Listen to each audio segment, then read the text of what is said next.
내 나이 69. 남들은 손주들 재롱이나 보며 편안한 노후를 보낼 시기라지만 저는 아직도 현역입니다. 이른 나이에 남편을 여의고 억척스럽게 시장 좌판부터 시작해 지금의 중소기업을 일군 지 어언 40년, 산전수전 공중전까지 겪으며 제 손으로 쌓아 올린 이 모든 것들은 눈에 넣어도 아프지 않을 내 하나뿐인 아들, 정우를 위한 것이었어요. 그런 정우가 어느 날 제 앞에 한 여자를 데리고 와 수줍게 말하더군요. 엄마, 저 결혼하고 싶은 사람이 생겼어요. 미리야 인사드려. 우리 엄마셔. 정우의 말에 제 시선은 자연스레 그 아이 이밀이라는 아가씨에게로 향했습니다. 참 예쁘장하게도 생겼더군요.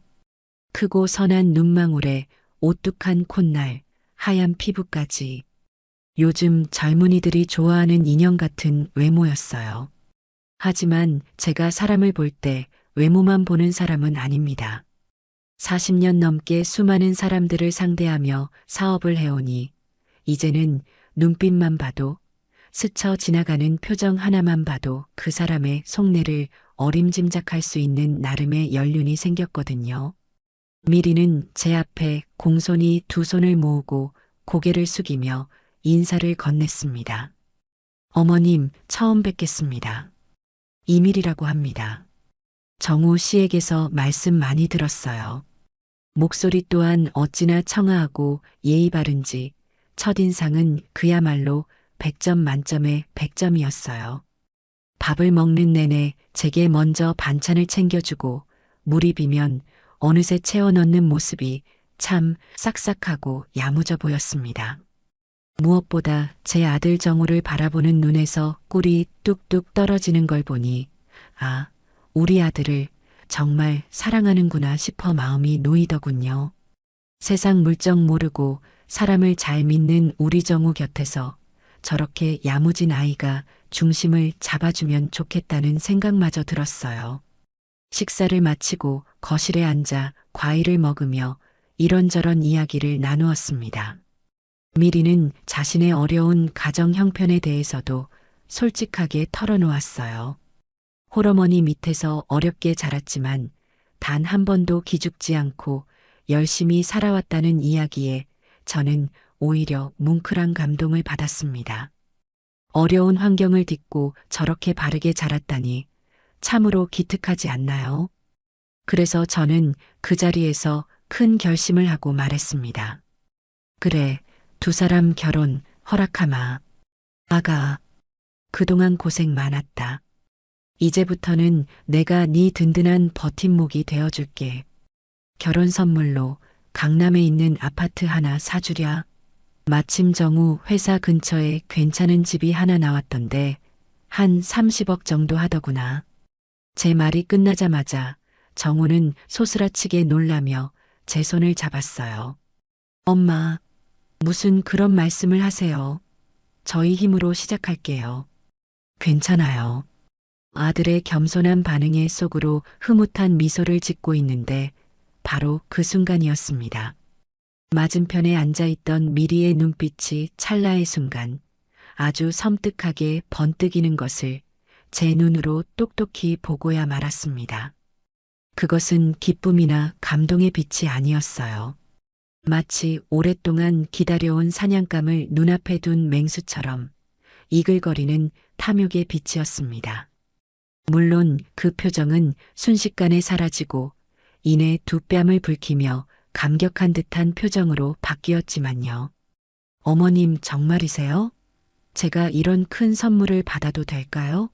너무 감사해서 몸둘 바를 모르겠어요. 눈가에 눈물을 그렁이며 말하는 모습은 누가 봐도 감동한 며느리감의 모습이었죠. 저는 애써 그 순간의 위화감을 떨쳐내려 노력했습니다. 그래, 워낙 어렵게 살았다니 오죽 기쁘면 저럴까? 내가 너무 사람을 의심하는 거겠지. 스스로를 다독이며 웃어 보였어요. 그때 마침 정우에게 회사에서 급한 전화가 걸려왔습니다. 정우는 미안하다며 잠시 서재로 자리를 옮겼어요. 거실에는 저와 미리 단둘만 남게 되었죠. 어색한 침묵을 깨고 제가 먼저 입을 열려는 순간이었습니다. 방금 전까지 감격의 눈물을 글썽이던 미리가 언제 그랬냐는 듯 눈물을 싹 닦고는 차가운 목소리로 제게 물었습니다. 어머님, 그런데 그 집 제 명의로 바로 해주시는 거 맞죠? 순간 제 귀를 의심했습니다. 방금 전까지 싹싹하고 예의 바르던 그 아이가 맞나 싶을 정도로 목소리의 온도부터 말투까지 모든 것이 180도 달라져 있었어요. 심지어 저를 바라보는 눈빛에는 아까 보았던 그 탐욕의 빛이 노골적으로 서려 있었습니다. 저는 잠시 말을 잃고 그 아이를 쳐다보았어요. 제 당황한 표정을 읽었는지 미리는 다시 생긋 웃으며 말하더군요. 물론 정우 씨와 공동 명의도 좋지만 요즘은 부부 사이에도 재산 문제는 확실히 하는 게 좋다고들 하잖아요. 어머님께서 제게 주시는 선물이니까 당연히 제 단독 명의로 해주시는 게 맞다고 생각해요. 그래야 저도 앞으로 어머님 더 잘 모시고 정우 씨 내조도 확실하게 할 수 있지 않겠어요? 그 말을 듣는 순간 머리를 한 대 세게 얻어맞은 듯한 충격이 밀려왔습니다. 아, 내가 사람을 잘못 봤구나. 가슴 한구석이 서늘해지는 기분이었어요. 방금 전까지 아들과 내 앞에서 천사처럼 웃던 그 아이의 가면이 아들이 자리를 비우자마자 이렇게 쉽게 벗겨질 줄은 꿈에도 몰랐습니다. 제가 아무 말도 하지 않자 미리는 집요하게 다시 물었어요. 어머님, 제 말 듣고 계세요? 명의는 어떻게 하실 건지 지금 확실하게 말씀해 주시면 좋겠어요. 그때 서재 문이 열리고 정우가 밝은 얼굴로 걸어 나왔습니다. 무슨 얘기하고 있었어? 엄마, 미리가 엄마랑 단둘이 있으니 좀 어색한가 봐. 얼굴이 굳었네. 정우가 나타나자마자 미리는 언제 그랬냐는 듯 다시 순한 양의 얼굴로 돌아와 제게 살갑게 팔짱을 껴왔습니다. 아니에요. 어머님이 너무 잘해주셔서 앞으로 어떻게 효도해야 하나 고민하고 있었어요. 그렇죠, 어머님? 제 팔을 잡아 흔들며 애교를 부리는 그 아이의 얼굴을 보며 저는 등골이 오싹해지는 것을 느꼈습니다. 저 가증스러운 연기력에 내 아들이 완벽하게 속아 넘어가 있다는 사실을 깨달았기 때문이에요. 저는 애써 입꼬리를 올려 웃어 보였지만 마음속에서는 폭풍이 몰아치고 있었습니다. 그래, 어디 한번 해보자. 네 속셈이 뭔지 내가 끝까지 파헤쳐 주마. 그렇게 저와 예비 며느리에 보이지 않는 전쟁은 바로 그날 시작되었습니다. 그날 이후 저는 미리를 좀 더 객관적으로 그리고 냉정하게 지켜보기 시작했습니다. 아니나 다를까 그 아이의 본색은 날이 갈수록 더욱 노골적으로 드러나더군요. 며칠 뒤 양가 상견례를 위해 제가 시내에서 가장 전망 좋고 음식 맛있기로 소문난 한정식 집을 예약했습니다. 우리 아들 첫 상견례인데 조금이라도 부족하게 해주고 싶지 않은 어미의 마음이었죠. 약속 시간이 되고 정우와 제가 먼저 도착해 예비 사돈을 기다리고 있었어요. 잠시 후 식당 문이 열리고 미리와 그 어머니가 모습을 드러냈습니다. 그런데 그 차림새가 어찌나 요란한지 저도 모르게 눈살이 찌푸려졌어요. 예비 사돈은 머리부터 발끝까지 누가 봐도 비싸 보이는 명품 로고가 큼지막하게 박힌 옷과 가방으로 치장하고 나타났습니다. 형편이 어렵다는 말과는 전혀 어울리지 않는 모습이었죠. 아마 미리가 제게 받은 용돈으로 사들였거나 아니면 제 카드로 긁었을 것이 분명했습니다. 자리에 앉자마자 예비 사돈은 냅킨으로 입을 닦는 둥 마는 둥 하더니 대뜸 이렇게 말문을 열더군요. 이야 사부인. 식당 한번 기가 막히게 잡으셨네. 역시 돈이 좋긴 좋아. 우리 미리가 복덩이를 만나서 저도 앞으로 이런 데서 밥 먹을 일이 많아지겠어요. 호호. 교양이라고는 눈곱만큼도 찾아볼 수 없는 말투와 노골적인 속내에 기가 찼지만 저는 애써 표정을 관리하며 찻잔을 들었습니다. 좋은 날에 아들 얼굴을 봐서라도 험한 분위기를 만들고 싶지 않았기 때문이에요. 하지만 제 그런 배려는 철저히 무시당했습니다.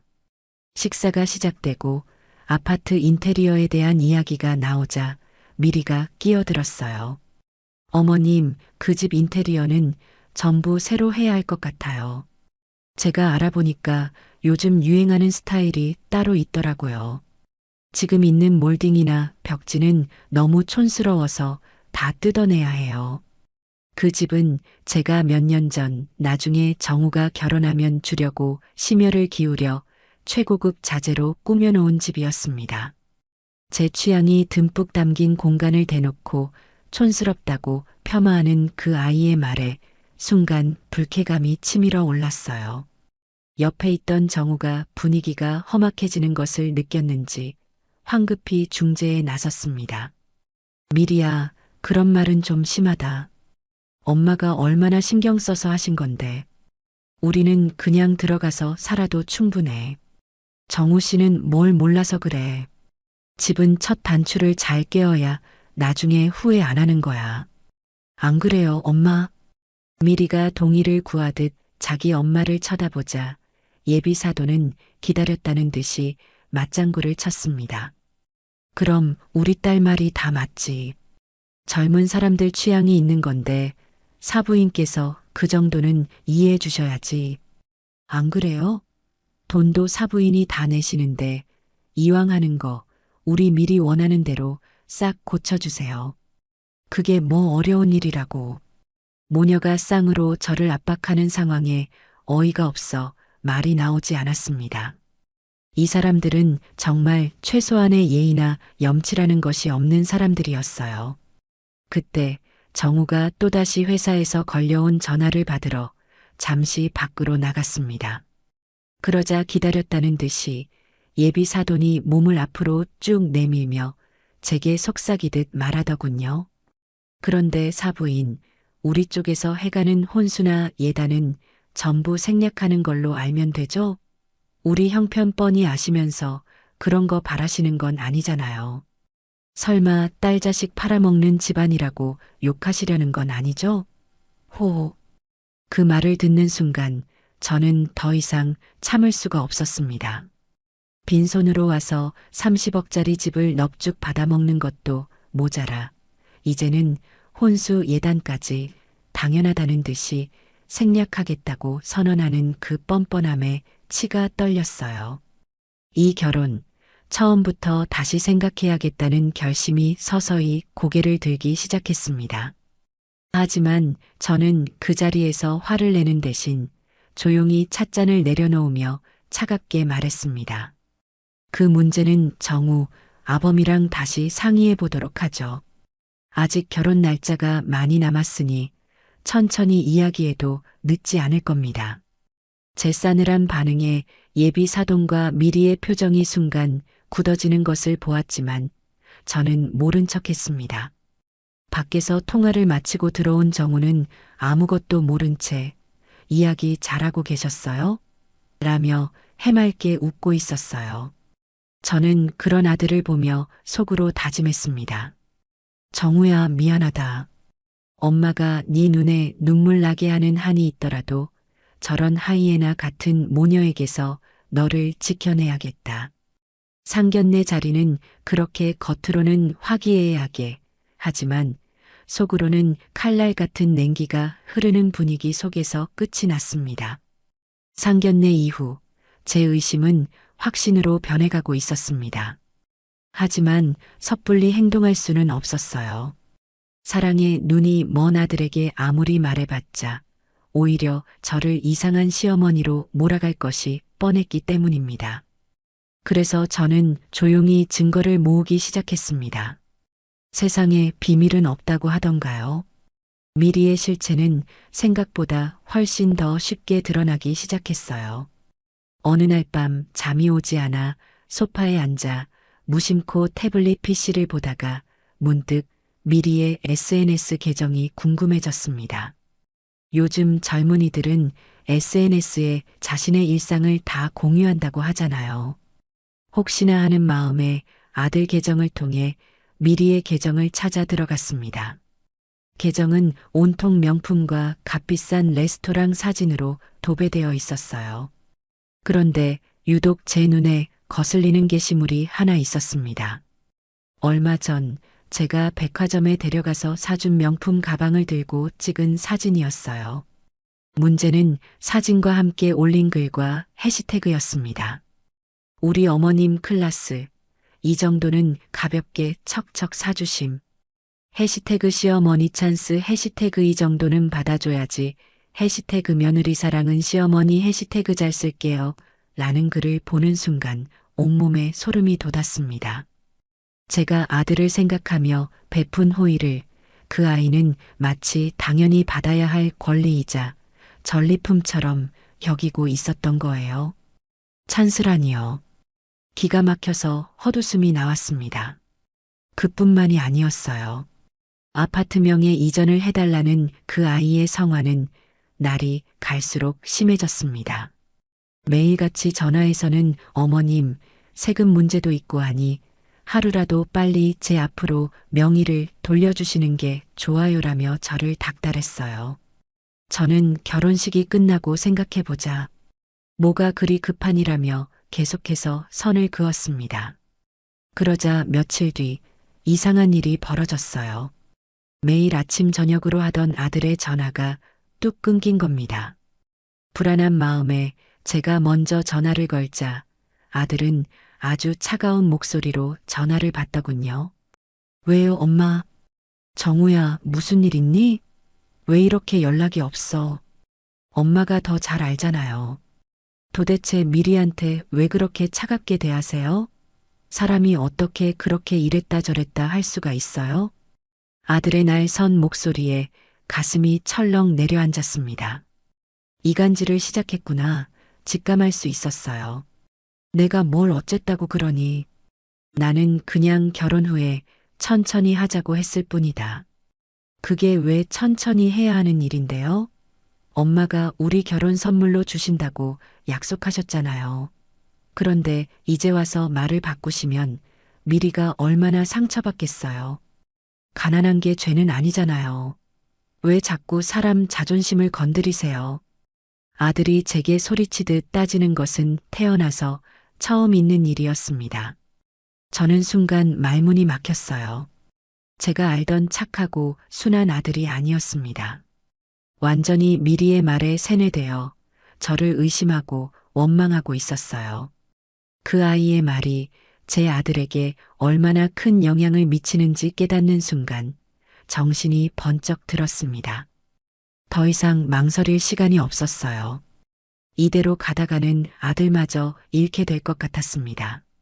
전화를 끊고 저는 한참을 멍하니 앉아 있었습니다. 분노와 배신감, 그리고 아들에 대한 서운함에 눈물이 핑 돌았어요. 하지만 울고 있을 수만은 없었습니다. 이 모든 것을 바로잡기 위해서는 감정적인 대응이 아니라 누구도 반박할 수 없는 확실한 증거가 필요했어요. 저는 수화기를 들어 오래전부터 알고 지내던 사람에게 전화를 걸었습니다. 나 신명이요. 사람 하나만 좀 알아봐줘요. 아주 조용하고 확실하게. 그날 밤 저는 결심했습니다. 제 아들의 인생을 망치려는 저 사악한 꽃뱀에게서 제 아들과 제 재산을 모두 지켜내겠다고. 그리고 그 대가를 반드시 아주 혹독하게 치르게 해주겠다고 말입니다. 제가 믿을 만한 사람에게 조용히 뒷조사를 의뢰하고 며칠이 지나지 않아 여기저기서 미린의 집안에 대한 소문들이 들려오기 시작했습니다. 세상은 생각보다 좁고 비밀은 오래가지 못하는 법이더군요. 특히 돈과 관련된 소문은 날개라도 달린 듯 순식간에 퍼져나갔습니다. 가장 먼저 소식을 전해온 것은 제가 오랫동안 거래해온 부동산 사장이었어요. 그분과 차를 한 잔 마시는데 조심스럽게 입을 열더군요. 회장님, 혹시 아드님 결혼 상대가 이밀이라는 아가씨 맞습니까? 어머, 그걸 어떻게 아셨어요? 요즘 이 바닥에 소문이 파다합니다. 그 아가씨 어머니가 동네방네 다니면서 우리 딸이 강남 30억짜리 아파트로 시집 간다고 사돈이 현금 부자라고 떠들고 다닌답니다. 벌써부터 그걸 담보로 주변 사람들한테 돈까지 빌리고 다닌다는 말도 있고요. 그 말을 듣는 순간 얼굴이 화끈거려 견딜 수가 없었습니다. 아직 결혼식 날짜도 잡지 않았는데 벌써부터 제 아들과 저를 팔아 돈을 빌리고 다닌다니요. 그 탐욕과 뻔뻔함의 끝은 어디일까요? 저는 부동산 사장에게 고맙다고 말하며 혹시 더 들리는 소문이 있으면 바로 연락해달라고 부탁했습니다.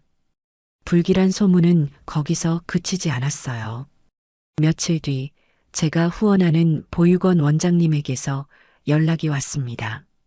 그분 조카가 다니는 회사가 있는데 우연히도 미리가 예전에 잠시 다녔던 곳이라고 하더군요. 원장님은 혹시나 제가 상처받을까봐 아주 조심스럽게 이야기를 꺼냈습니다. 회장님, 괜한 말씀을 드리는 건 아닌지 모르겠습니다만 그 이밀이라는 아가씨에 대한 평판이 썩 좋지가 않습니다. 회사 다닐 때도 여러 남자 직원들에게 일부러 접근해서 고가의 선물을 받아내고 더 좋은 조건의 남자가 나타나면 가차없이 갈아탔다는 소문이 파다했다고 합니다. 심지어 회사 비품을 몰래 빼돌리다가 걸려서 불미스럽게 퇴사했다는 말도 있고요. 물론 소문은 소문일 뿐 100% 신뢰할 수는 없었습니다. 하지만 아무런 근거 없이 그런 이야기들이 계속해서 들려오는 것은 분명 정상이 아니었어요. 제 마음속 의심의 씨앗은 이제 거대한 나무가 되어 제 마음을 온통 뒤덮고 있었습니다. 그러던 중 뒷조사를 맡았던 사람에게서 중간 보고가 들어왔습니다. 그는 몇 장의 서류와 사진을 제 앞에 내려놓으며 말했어요. 아직 결정적인 증거는 잡지 못했습니다. 하지만 몇 가지 의심스러운 정황들이 포착되었습니다. 이미리 씨는 회장님 아드님을 만나기 직전까지 소위 부잣집 아들들과 여러 차례 선을 본 것으로 확인됩니다. 이건 당시 주선자였던 사람의 증언입니다. 서류에는 이미리가 만났던 남자들의 신상과 그들과의 관계가 간략하게 정리되어 있었어요. 하나같이 재력이 상당한 집안의 자제들이었습니다. 그리고 대부분 몇 번의 만남 이후 이미리가 먼저 연락을 끊는 방식으로 관계가 정리되었다고 적혀 있었어요. 아마 여러 남자들을 동시에 저울질했던 것으로 보입니다. 그러다가 조건이 가장 좋았던 김정우 씨를 최종 타겟으로 정한 것이 아닌가 조심스럽게 추측해 봅니다. 그의 말을 듣는 내내 온몸의 피가 차갑게 식는 것 같았습니다. 내 아들이, 내 순진한 아들이 사랑이라고 믿었던 모든 것이 사실은 저 아이가 짜놓은 거대한 사기극의 일부였다는 생각이 들자 참을 수 없는 분노가 치밀어 올랐어요. 하지만 아직은 때가 아니었습니다. 심증만으로는 부족했어요. 저들의 가면을 완벽하게 벗겨내기 위해서는 누구도 부정할 수 없는 물적 증거가 필요했습니다. 저는 조사원에게 돈은 얼마가 들어도 좋으니 그 아이가 자신의 속내를 직접 드러내는 결정적인 증거를 잡아오라고 지시했습니다. 통화 녹음이든 문자 메시지든 영상이든 뭐든지 상관없다고요. 그리고 저는 저대로 뱀의 굴에 직접 들어가 보기로 마음먹었습니다. 그래, 니들이 원하는 게 돈이라면 내가 그 돈으로 너희를 심판해 주마. 저는 그날부터 세상에서 가장 통 큰 시어머니가 되기로 결심했습니다.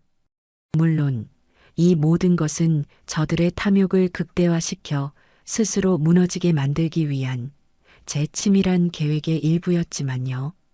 제 계획은 순조롭게 진행되고 있었습니다. 겉으로는 세상 누구보다 자상하고 통 큰 시어머니 행세를 하며 미리가 원하는 것은 무엇이든 들어주는 척했죠.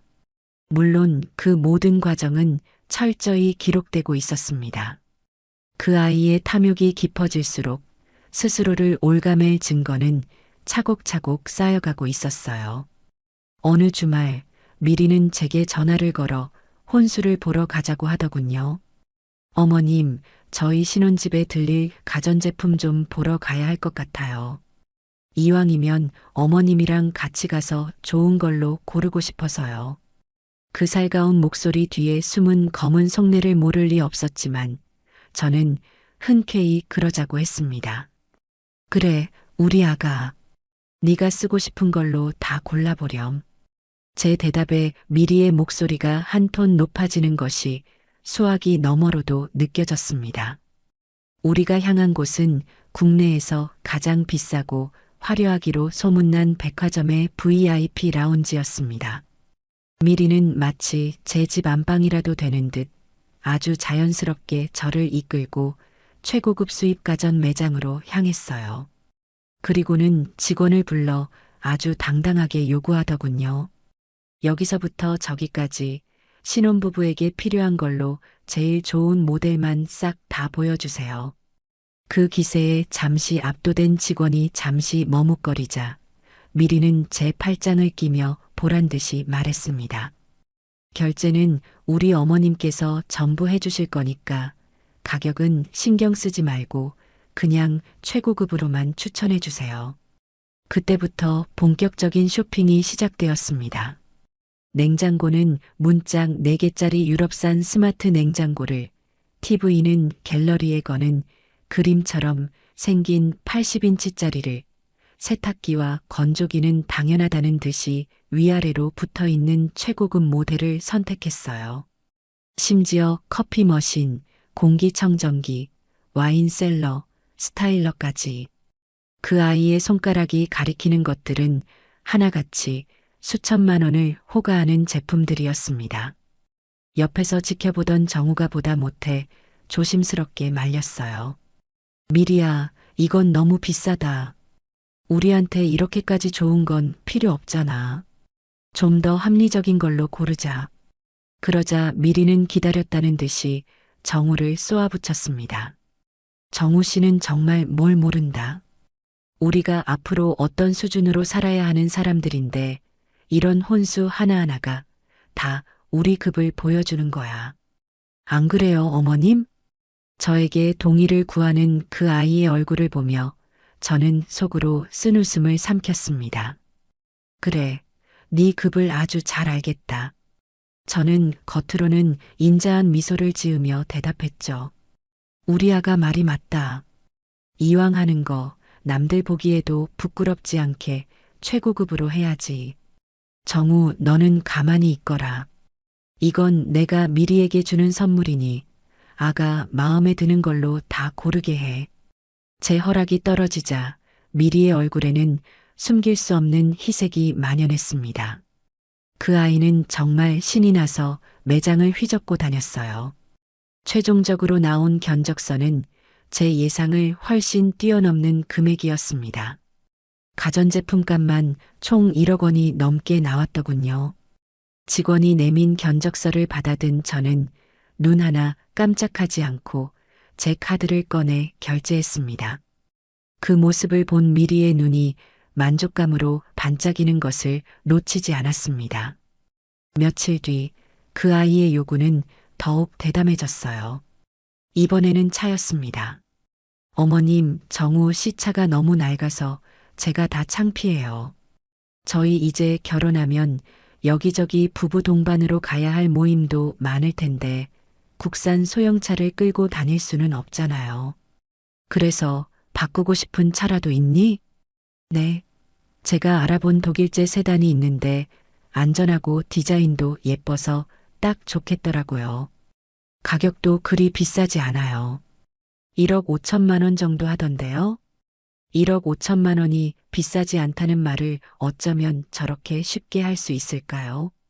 옆에서 듣고 있던 정우가 기가 막힌다는 듯이 말했습니다. 미리야, 그만해. 우리 형편에 무슨 수입차야? 지금 타는 차도 아직 쌩쌩해. 형편? 무슨 형편?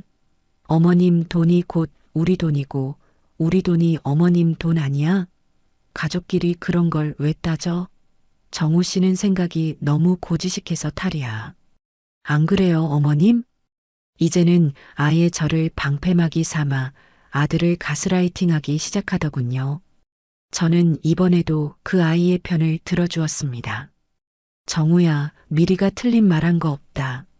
너도 이제 장가가는 몸인데 어디 가서 꿀리면 안 되지. 당장 내일 같이 매장 가보자꾸나. 제 말에 정우는 더 이상 아무 말도 하지 못하고 입을 다물었습니다. 그 아이는 승리의 미소를 지으며 제 어깨를 주물렀어요. 역시 우리 어머님이 최고예요. 라면서요. 그날 밤 저는 흥신소 소장에게서 온 보고서를 읽고 있었습니다. 그 내용은 제 심장을 얼어붙게 만들기에 충분했어요. 보고서에는 미리가 정우를 만나기 전 교제했던 남자들의 리스트와 함께 그 아이가 친구와 나눈 SNS 메시지 일부가 복원되어 있었습니다. 내가 지금 만나는 남자들 리스트야. 1번은 아버지가 병원장, 2번은 중견기업 외아들, 3번은 엄마가 현금 부자. 너라면 누굴 고를래? 당연히 3번이지. 사업하는 사람 돈이 진짜 알짜배기야. 그치? 나도 그렇게 생각해. 김정우, 사람은 좀 멍청한데 엄마 돈이 많아서 괜찮아. 일단 얘로 정했다. 보고서를 읽는 제 손이 부들부들 떨렸습니다. 제 아들이, 그 순에 빠진 제 아들이 저들의 저울질에 올라간 한낱 상품에 불과했다는 사실에 피가 거꾸로 솟는 것 같았어요. 사랑? 처음부터 그런 건 존재하지도 않았던 겁니다. 오직 돈을 목적으로 치밀하게 계획된 접근이었던 거죠. 저는 보고서를 조용히 서류 봉투에 다시 넣었습니다. 이제 함정을 팔 시간이었어요. 저 교활한 뱀이 제 발로 기어들어와 스스로 목을 조르게 만들 아주 깊고 어두운 함정을 말입니다. 작전은 며칠 뒤 저녁 식사 자리에서 시작되었습니다. 저는 일부러 평소보다 더 어둡고 수심이 가득한 표정으로 아들과 미리를 맞이했어요. 제 안색이 좋지 않은 것을 눈치챈 정우가 걱정스럽게 물었습니다. 엄마, 어디 안 좋으세요? 얼굴이 왜 이렇게 어두우세요? 저는 기다렸다는 듯이 마른 입술을 억지로 떼며 힘겹게 말했습니다. 아니다, 괜찮다. 그냥 요즘 회사 일이 좀 복잡해서 그런다. 제 대답에 미리의 눈이 순간 반짝 빛났습니다. 돈 냄새를 맡는 데는 천부적인 재능이 있는 아이였죠. 그 아이는 걱정스럽다는 듯한 표정을 지으며 제게 다가와 앉았습니다. 어머님, 무슨 일 있으세요? 저한테는 편하게 말씀하셔도 괜찮아요. 이제 곧 가족이 될 사이잖아요. 저는 그 말을 기다렸다는 듯 아주 큰 한숨을 내쉬며 준비해둔 거짓말을 늘어놓기 시작했습니다. 사실은 내가 이번에 크게 투자한 사업이 하나 있는데 그게 잘못될 것 같구나. 계약이 엎어질 위기라 지금 회사 자금 사정이 아주 좋지가 않다. 최악의 경우에는 부도까지 생각해야 할지도 몰라. 제 말이 떨어지자마자 거실의 공기가 순간 싸늘하게 얼어붙었습니다. 정우는 자리에서 벌떡 일어나며 소리쳤어요. 엄마, 그게 무슨 말씀이세요? 부도라니요. 하지만 미리는 정우와는 전혀 다른 반응을 보였습니다. 그 아이의 얼굴에서 핏기가 싹 가시는 것이 보였어요. 입가에 걸려있던 상냥한 미소는 온데간데 없이 사라지고 차갑고 계산적인 표정만이 남아 있었습니다. 저는 쐐기를 받기로 했습니다. 그래서 말인데 정우야, 미리 아가. 정말 미안하게 됐다. 너희 결혼 선물로 약속했던 강남 30억 아파트는 아무래도 무리일 것 같구나. 대신 내가 어떻게든 돈을 마련해서 강북 쪽에 있는 10억짜리 아파트는 해줄 수 있을 것 같다. 정말 미안하다. 그 말을 하는 순간이었습니다. 방금 전까지 제 걱정을 하는 척하던 미리가 자리에서 벌떡 일어나며 이성을 잃고 소리쳤습니다. 지금 장난하세요? 부도요? 10억짜리 아파트요? 어머님, 약속은 지키셔야죠. 제가 그 집만 믿고 혼수도 전부 거기에 맞춰서 골랐는데 이제 와서 이러시면 어떡해요? 그 아이의 입에서 나온 첫마디는 제 사업이나 건강에 대한 걱정이 아니었습니다. 오직 자신의 손에 들어오기로 되어 있었던 30억짜리 아파트에 대한 것이었어요. 아들 정우조차 그 모습에 충격을 받은 듯 미리야, 지금 엄마가 얼마나 힘드신데 그런 말을이라며 말끝을 흐렸습니다. 하지만 한번 가면이 벗겨진 그 아이는 멈추지 않았어요. 뭘 어떡해요? 정우 씨는 지금 이게 어떤 상황인지 몰라. 우리 결혼의 전제 조건이 그 집이었잖아. 그런데 이제 와서 없던 일로 하겠다니 이게 말이 된다고 생각해? 이건 사기야, 사기 결혼이라고. 결혼의 전제 조건이라는 말에 제 심장이 쿵 내려앉는 것 같았습니다. 스스로 자신의 속내를 전부 실토하고 있었던 거예요. 저는 차가운 눈으로 그 아이를 바라보며 말했습니다. 아가, 말이 너무 심하구나. 내가 지금 사업이 망하게 생겼다는데 집이 문제니? 그럼 집이 문제지. 어머님 사업이 문제겠어요? 제가 어머님 회사 망하는 것까지 신경 써야 할 이유는 없잖아요. 어떻게든 하세요. 원래 약속했던 30억짜리 집 못 해주시면 이 결혼 없던 일로 할 줄 아세요. 자신의 본심을 폭포수처럼 쏟아내던 미리는 자기가 너무 흥분했다는 사실을 뒤늦게 깨달았는지 황급히 입을 다물었습니다. 하지만 이미 엎질러진 물이었어요. 거실에는 무거운 침묵만이 흘렀습니다. 정우는 창백하게 질린 얼굴로 저와 미리를 번갈아 쳐다볼 뿐 아무 말도 하지 못했어요. 미리는 분을 이기지 못하고 가방을 챙겨 들고는 현관문을 박차고 나가버렸습니다. 며칠 뒤 예상했던 대로 예비 사돈이 씩씩거리며 저희 집으로 쳐들어왔습니다. 저는 거실 테이블 위에 따뜻한 차와 함께 녹음 기능이 켜진 휴대폰을 신문지 아래에 교묘하게 숨겨두고 그 사람을 맞이했어요. 사부인, 이게 도대체 어떻게 된 일입니까? 아니, 사람을 뭘로 보고 이렇게 간을 보세요? 이 결혼, 처음부터 없고 싶어서 일부러 쉬하시는 거죠? 다짜고짜 소파에 주저앉은 예비 사도는 시장 바닥에서나 들을 법한 거친 말을 쏟아내기 시작했습니다. 우리 순진한 딸내미 강남 아파트 사준다는 말에 홀랑 넘어가서 마음 다 준 거 모르세요? 그런데 이제 와서 사업이 망했네, 돈이 없네, 그런 씨알도 안 먹히는 거짓말을 하시면 저희가 아, 그러세요 하고 물러날 줄 아셨어요? 저는 조용히 찻잔을 들어 한 모금 마시고는 최대한 불쌍한 표정을 지으며 말했습니다. 안사돈, 정말 죄송하게 됐습니다. 사람 일이 한치 앞을 모른다더니 제가 이렇게 될 줄 누가 알았겠습니까? 하지만 제 사정도 좀 봐주셔야지요. 사정? 무슨 사정요? 사부인 사정 때문에 우리 딸 인생을 망치겠다는 거예요? 절대 안 되지. 어떻게든 돈 구해서 약속한 집 해내세요. 정 안 되면 지금 살고 계신 이 집이라도 팔아서 마련하셔야지. 안 그러면 우리 미리가 받은 정신적 충격에 대한 위자료 단단히 각오하셔야 할 겁니다. 협박과 막말이 오가는 그 모든 대화는 제 휴대폰 안에 고스란히 녹음되고 있었습니다. 저는 속으로 쾌재를 불렀어요. 그래, 더 떠들어봐라. 니들 무덤을 아주 깊게 파고 있구나. 저는 일부러 더 비굴하게 매달렸습니다. 안사돈, 제발 한 번만 봐주십시오. 제가 나중에 사업이 회복되면 꼭. 시끄러워요. 어디서 약을 팔아. 이 사기꾼 집안. 두고 봐. 내가 이대로 순순히 물러날 것 같아? 예비 사도는 온갖 저주를 퍼붓고는 자기가 먼저 찻잔을 집어 던져 박살을 내고는 집을 나갔습니다. 저는 깨진 찻잔 조각들을 치우며 차갑게 웃었습니다. 이제 마지막 증거만 손에 넣으면 이 길고 지루한 연극을 끝낼 수 있었습니다. 함정 수사를 통해 미리 모녀의 민낯을 확인한 저는 마지막 결정타를 준비했습니다.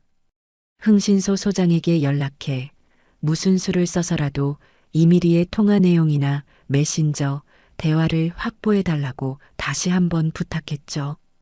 돈은 얼마가 들어도 상관없다고 오직 결정적 증거만 가져오라고요. 그리고 며칠 뒤 소장에게서 다급한 연락을 받았습니다. 회장님, 드디어 잡았습니다. 이것만 있으면 게임 끝입니다. 약속 장소에 나간 제 앞에 소장은 작은 USB 하나를 내밀었습니다. 그 안에는 제 상상을 초월하는 끔찍한 내용들이 담겨 있었어요. 가장 먼저 확인한 것은 미리가 제일 친한 친구와 나눈 모바일 메신저 대화 내용이었습니다. 제 아들 정우에 대한 이야기가 나오자 그 아이는 서슴없이 제 아들을 조롱하고 비하하고 있었어요. 야, 김정우는 진짜 완전 물소야, 물소. 내가 하자는 대로 다 하고 우리 엄마 말 한마디면 껌뻑 죽는다니까. 대박. 너 진짜 제대로 잡았다. 그럼 그 집 명의는 너 앞으로 받는 거야? 당연하지. 지금 그것 때문에 시어머니랑 밀당 중이야. 근데 그 늙은 여우도 보통이 아니라서 쉽지가 않네. 결혼 전에 무조건 받아내야지. 만약에 안 해주면 어떡해? 그럴 리는 없겠지만 만약에 그러면 바로 이혼해야지. 위자료나 두둑이 뜯어내면 그만이야. 어차피 처음부터 그 집 돈 보고 시작한 건데 사랑 같은 소리 하고 있네. 한 글자 한 글자 읽어 내려갈 때마다 심장이 얼음장처럼 차가워졌습니다. 제 아들이 저런 취급을 받고 있었다는 사실에 분노가 치밀어 올라 숨을 쉴 수가 없었어요. 물소, 늙은 여우 저속하고 천박한 단어들로 우리 모자를 희롱하는 그 아이의 모습에 살이마저 느껴졌습니다. 증거는 그것뿐만이 아니었습니다. 소장은 이미리의 대학교 동창과도 접촉해 증언을 확보했어요. 얼마 전 동창회에 나간 이미리가 술에 취해 이런 말을 하고 다녔다는 겁니다. 우리 시어머니? 돈은 많은데 무식해서 탈이야. 아들도 하나같이 멍청해서 이제 내가 시집가면 그 집 돈 관리는 싹 다 내가 할 거야. 돈 주머니는 내가 쥐고 흔들어야지, 안 그래? 마지막으로 저를 경악하게 한 것은 예비 사돈과 이미리가 나눈 통화 녹취 파일이었습니다. 제 사업이 망했다는 거짓말을 듣고 난 직후에 나눈 대화였어요. 엄마, 큰일 났어. 신여사 사업 망했대. 30억 아파트 못 해주겠다고. 뭐, 그 영감탱이가 진짜 돌았나? 야, 너 정신 똑바로 차리고 들어. 지금부터가 중요해. 어떻게 해야 하는데? 일단 임신부터 해. 애부터 가져서 걔 발목을 꽉 잡아야 돼. 그럼 집을 팔아서라도 아파트 해줄 수밖에 없을걸? 그리고 무슨 일이 있어도 결혼 전에 아파트 명의부터 받아내. 혼인신고서에 도장 찍는 순간 네 손에 등기권리증이 들려 있어야 한다고. 알았어? 그 끔찍한 대화를 듣는 순간 저는 이 모녀가 인간이 아니라 악마라는 것을 확신했습니다. 단순히 돈을 밝히는 수준을 넘어 제 아들의 인생을 담보로 사기를 치고 심지어 아직 태어나지도 않은 아이까지 협상의 도구로 이용하려는 저들의 잔인함에 온몸이 떨렸어요. 이 정도 증거라면 사랑에 눈이 먼 제 아들도 더 이상 현실을 부정할 수는 없을 겁니다. 저는 USB를 손에 꽉 쥐었습니다. 이제 이 모든 것을 끝내고 제 아들을 저 악마의 소굴에서 구해내야 할 시간이었습니다. 그날 저녁 저는 아들 정우를 집으로 불렀습니다. 아무것도 모르는 아들은 엄마 미리한테 연락해 봤어요? 서로 오해가 있었던 것 같은데 잘 이야기해서 풀어야죠라며 아직도 그 아이 편을 들고 있었어요. 저는 아무 말 없이 아들을 서재로 데리고 갔습니다. 그리고 굳게 닫힌 문 앞에서 단호하게 말했죠. 정우야, 지금부터 내가 하는 말을 잘 듣고 보여주는 것을 잘 보거라. 그리고 이건 엄마의 부탁이 아니라 경고다. 어떤 충격을 받더라도 이성을 잃어서는 안 된다. 제 비장한 말투에 아들은 무언가 심상치 않은 일이 벌어졌음을 직감한 듯 굳은 얼굴로 고개를 끄덕였습니다. 저는 아들을 의자에 앉히고 가장 먼저 제가 함정 수사를 하며 녹음했던 예비 사돈과의 대화 내용을 들려주었습니다. 이 집이라도 팔아서 마련하셔야지. 안 그러면 위자료 단단히 각오하셔야 할 겁니다. 막말과 협박이 가득한 목소리가 서재에 울려 퍼지자 아들의 얼굴이 하얗게 질리기 시작했어요. 엄마, 이게 어떻게 된 거예요? 네가 듣고 있는 그대로다. 내가 사업이 망했다고 거짓말을 하자 저 사람들이 보인 반응이야. 아들은 믿을 수 없다는 듯 고개를 저었습니다. 아니에요. 뭔가 오해가 있었을 거예요. 어머니가 갑자기 그런 말씀을 하시니 놀라서 그러셨겠죠. 미리는 그런 사람 아니에요. 미리 어머니도요. 현실을 부정하는 아들의 모습이 안타까웠지만 저는 여기서 멈출 수 없었습니다. 저는 다음으로 이미리가 동창회에서 했던 말들을 정리한 증언 보고서를 아들 앞에 내밀었어요. 시어머니는 무식하고 아들은 멍청하다. 돈주머니는 내가 쥐고 흔들어야 한다는 문장들을 읽어내려가는 아들의 눈동자가 심하게 흔들리고 있었습니다. 이건 그냥 친구들끼리 하는 말일 수도 있잖아요. 술에 취해서 한 말일 수도 있고요. 엄마가 미리를 미워하니까 어떻게든 흠을 잡으려고 이런 걸 조작한 거 아니에요? 아들의 입에서 조작이라는 단어가 나오는 순간 제 가슴은 무너져 내리는 것 같았습니다. 하지만 저는 눈물을 보이는 대신 가장 강력한 마지막 카드를 꺼내 들었습니다. 조작이라고? 좋다. 그럼 이것도 조작인지 네 귀로 직접 듣고 네 눈으로 직접 확인해 보거라. 저는 노트북을 열어 이미리가 친구와 나눈 메신저 대화 내용을 화면 가득 띄웠습니다. 김정우는 진짜 완전 물소야, 물소. 그 집 돈만 빼먹고 이혼하면 그만이야. 사랑 같은 소리 하고 있네. 모니터에 떠오른 글자들을 본 아들의 입에서 거친 숨이 터져 나왔습니다. 얼굴은 이제 하얗다 못해 파랗게 질려 있었어요. 저는 멈추지 않고 마지막 녹취 파일을 재생했습니다. 일단 임신부터 해. 애부터 가져서 걔 발목을 꽉 잡아야 돼.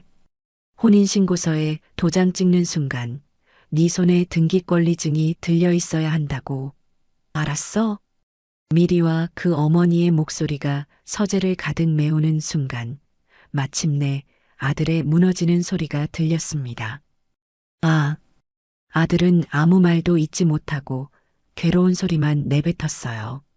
자신이 그토록 사랑하고 믿었던 여자의 배신, 그 추악한 진실을 마주한 충격에 온몸을 부들부들 떨고 있었습니다.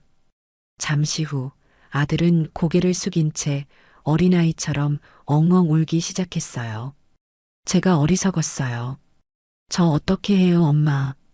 아들의 처절한 울음소리에 제 마음도 갈기갈기 찢어지는 것 같았습니다. 저는 조용히 아들에게 다가가 떨리는 어깨를 감싸 안아주었습니다. 지금 이 순간 아들에게 필요한 것은 질책이 아니라 위로였으니까요. 한참을 울던 아들이 고개를 들었습니다. 눈물로 얼룩진 아들의 눈에는 더 이상 예전의 어리석음이 아닌 차가운 분노와 결심이 서려 있었어요. 엄마, 저것들 절대로 용서할 수 없어요. 저와 엄마를 기만한 대가를 반드시 치르게 해줄 거예요. 저는 눈물을 닦아주며 아들의 머리를 쓰다듬었습니다. 그래, 내 아들. 그렇게 마음먹었다니 다행이구나. 이제부터는 엄마가 하자는 대로만 하거라. 저들에게 줄 수 있는 가장 큰 고통과 절망 속에서 이 모든 것을 끝내버릴 계획이 있단다. 그날 밤 우리 모자는 이 잔인한 사기극의 마지막 장을 함께 준비하기 시작했습니다. 결혼식 날 가장 행복해야 할 그 순간에 가장 끔찍한 나락으로 떨어뜨려 줄 아주 특별한 선물을 말이죠. 그날 이후 아들 정우와 저는 세상에서 가장 완벽한 연기자가 되어야만 했습니다. 이 지옥 같은 연극의 마지막 장을 화려하게 장식하기 위해서는 그 누구도 우리의 계획을 눈치채서는 안 되었으니까요. 특히 저 악마 같은 모녀에게는 한치의 의심도 허용해서는 안 되었습니다. 저는 다음 날 아침 일부러 잠도 제대로 못 잔 것처럼 피곤하고 미안함이 가득한 목소리를 꾸며내 미리에게 전화를 걸었어요. 아가, 나다. 어제는 내가 너무 정신이 없어서 그랬다. 괜한 소리를 해서 너한테 상처를 준 것 같아 밤새 마음이 불편하더구나. 수화기 너머에서는 예상대로 차갑고 쌀쌀맞은 목소리가 들려왔습니다. 이제 와서 그런 말씀하시면 뭐해요. 저랑 저희 엄마가 어머님 때문에 얼마나 큰 상처를 받았는데요. 이 결혼 정말 없던 일로 해야 하나 심각하게 고민 중이에요. 그 뻔뻔한 거짓말에 헛웃음이 나왔지만 저는 최대한 비굴한 연기를 이어갔습니다. 아가, 제발 그런 말은 말아다오. 다 내 잘못이다. 내가 잠시 이성을 잃었어. 회사 일은 어떻게든 내가 해결해 볼 테니 너는 아무 걱정 말고 결혼 준비나 마저 하렴. 응? 내가 다 잘못했다. 그리고 아파트도 그래. 원래 약속했던 대로 해주마. 내가 어떻게든 돈을 마련해 볼게. 그러니 제발 화 풀고, 응? 제 간절한 애원에 미리는 못 이기는 척 한숨을 내쉬며 말했습니다. 그 목소리에는 이미 승리자의 여유가 잔뜩 묻어 있었죠. 휴, 어머님이 그렇게까지 말씀하시니 어쩔 수 없네요. 저야말로 어머님이 힘드신데 너무 제 생각만 한 것 같아 죄송해요. 하지만 다시는 그런 일 없었으면 좋겠어요. 약속은 약속이니까요. 그럼. 당연하지. 내가 다시는 너 실망하게 하는 일 없을게. 정말이죠? 믿을게요, 어머님. 역시 제 시어머니답네요. 통 크신 거 제가 알잖아요. 순식간에 태세를 전환하며 아양을 떠는 목소리를 들으며 저는 조용히 전화를 끊었습니다. 거실 소파에 앉아있던 아들이 걱정스러운 얼굴로 저를 쳐다보았어요. 엄마, 괜찮으세요? 저런 인간이랑 통화하는 것만으로도 힘드실 텐데. 괜찮다, 아들아. 독사를 잡으려면 독사굴에 들어가야 하는 법이지. 이제부터는 저들이 원하는 대로 아주 화끈하게 돈을 써줄 참이다. 그래야 저들의 탐욕이 하늘을 찌를 테고 가장 높은 곳에서 떨어졌을 때 더 고통스러울 테니. 그날을 기점으로 저는 호구 시어머니 연기의 절정을 보여주기 시작했습니다. 당장 다음 날 저는 미리와 예비 사돈을 백화점 VVIP 라운지로 불렀습니다. 아가, 안사돈. 결혼 예물 보러 왔습니다. 마음에 드는 걸로 다 골라보세요. 제가 다 해드려야죠. 제 말에 모녀의 얼굴에 화색이 도는 것을 보며 저는 보석 매장 직원에게 눈짓했습니다. 곧 저희 앞 테이블 위로 수십 점의 다이아몬드와 명품 시계들이 펼쳐졌어요. 미리는 눈을 반짝이며 가장 크고 화려한 다이아몬드 반지를 집어들었습니다. 어머님, 저는 이게 마음에 들어요. 5캐럿은 되어야 어디 가서 제 손이 부끄럽지 않을 것 같아요. 5캐럿? 아이고, 우리 딸 손에는 그것도 작아 보인다. 안 그래요, 사부인? 이왕 하시는 거 7캐럿짜리는 해주셔야죠. 그래야 사부인 체면도 서는 거 아니겠어요? 옆에 있던 예비 사돈이 거들자 저는 인자하게 웃으며 고개를 끄덕였습니다. 그럼요, 안사돈 말씀이 맞습니다. 우리 며느리 손인데 그 정도는 해야죠. 여기 7캐럿 다이아 반지 이걸로 주시고 정우 시계는 뭘로 할까? 정우 씨야 뭐 그냥 국산 브랜드도 괜찮은데. 미리가 겸손한 척 말하자 예비 사돈이 기다렸다는 듯이 끼어들었습니다. 얘는 말을 해도 사위도 이제 어엿한 집안의 가장인데 스위스제 명품 시계 정도는 차야지. 저기 저 금장으로 번쩍이는 거 저게 딱이네. 그렇게 그들은 1시간에 걸쳐 수억 원대의 예물을 아무런 거리낌 없이 골랐습니다. 제가 군말 없이 카드를 꺼내 결제하자 모녀는 저를 거의 신처럼 떠받들기 시작했어요. 어머님 정말 감사해요. 제가 앞으로 진짜 잘할게요.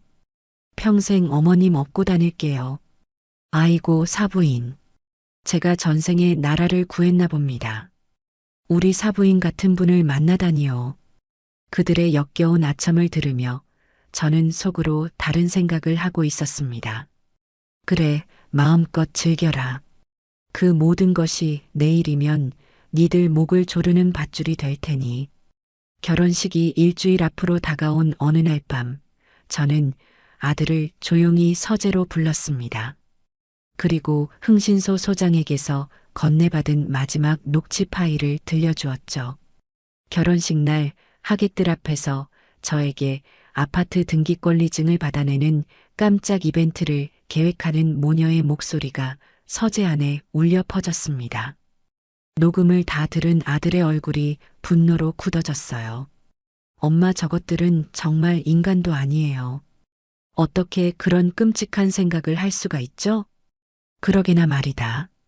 마지막 순간까지 우리를 기만하고 하객들 앞에서 나를 조롱거리로 만들 생각이었던 게지. 절대 용서할 수 없어요. 저들이 계획한 그 무대에서 똑같이 갚아줘야 해요. 아니, 수십 배, 수백 배로 더 처참하게 만들어야 해요. 물론이다, 아들아. 그래서 모든 준비를 마쳤다. 너는 그날 아무것도 생각하지 말고 엄마 옆에만 든든하게 서 있으면 돼.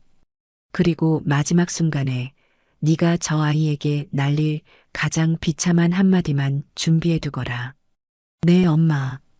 알겠습니다. 아들의 눈에는 더 이상 슬픔이나 미련이 아닌 차가운 결의만이 가득했습니다. 우리는 말없이 서로를 바라보았습니다. 피눈물을 삼키며 복수를 준비해온 시간들. 그 길고 긴 폭풍 전야가 이제 서서히 끝나가고 있었습니다. 저는 웨딩홀 영상 담당자에게 은밀하게 연락해 모든 계획을 전달했고 혹시 모를 사태에 대비한 경호원 섭외까지 마쳤습니다. 이제 주사위는 던져졌고 우리에게 남은 것은 심판의 날을 기다리는 것뿐이었습니다. 마치 우리의 마지막 결전을 축복이라도 하듯 결혼식 당일의 하늘은 티 없이 맑았습니다. 저는 새벽같이 일어나 미용실로 향했습니다. 거울에 비친 제 모습은 아들을 장가보내는 여느 어머니처럼 한껏 설레고 기품 있어 보였어요. 미용실 원장이 제게 아첨하듯 말했습니다.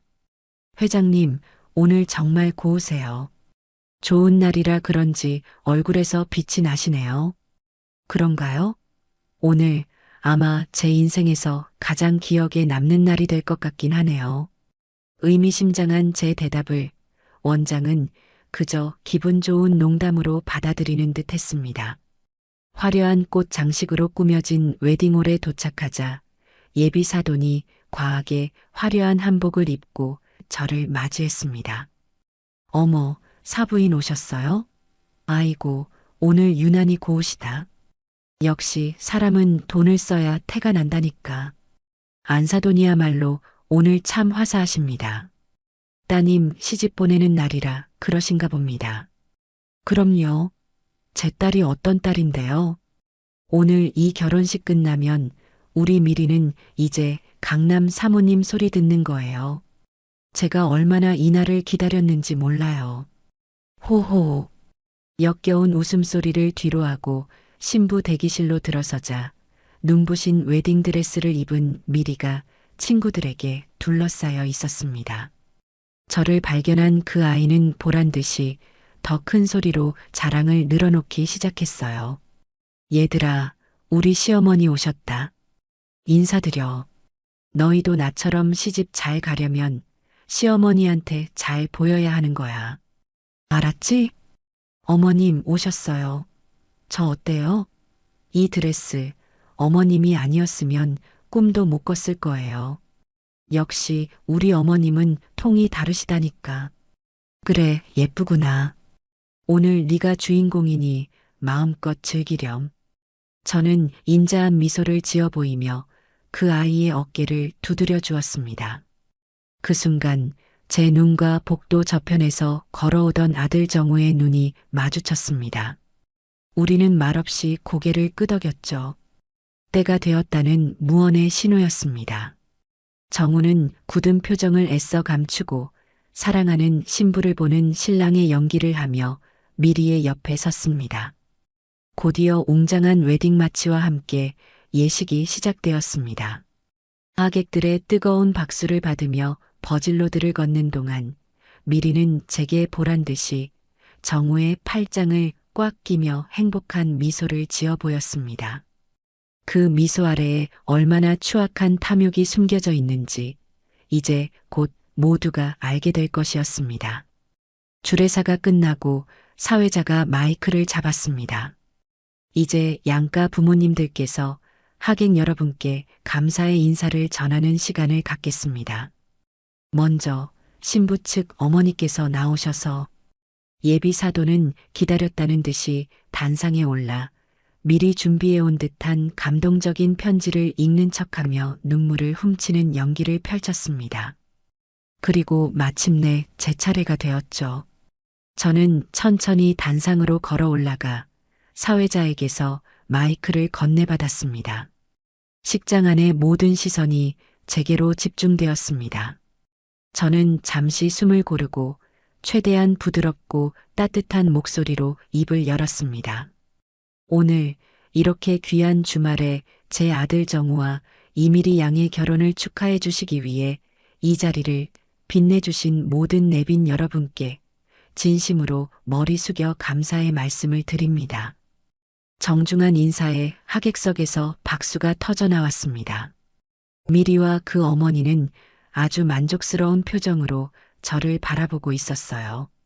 저는 말을 이었습니다. 결혼이란 서로 다른 환경에서 살아온 두 사람이 만나 하나의 가정을 이루는 아주 성스럽고 위대한 약속이라고 생각합니다. 그 약속의 가장 기본은 서로에 대한 믿음과 사랑, 그리고 진심이겠지요.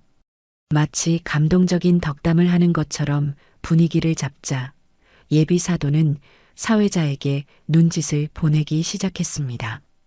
자기들이 계획한 깜짝 이벤트를 시작하라는 신호였죠.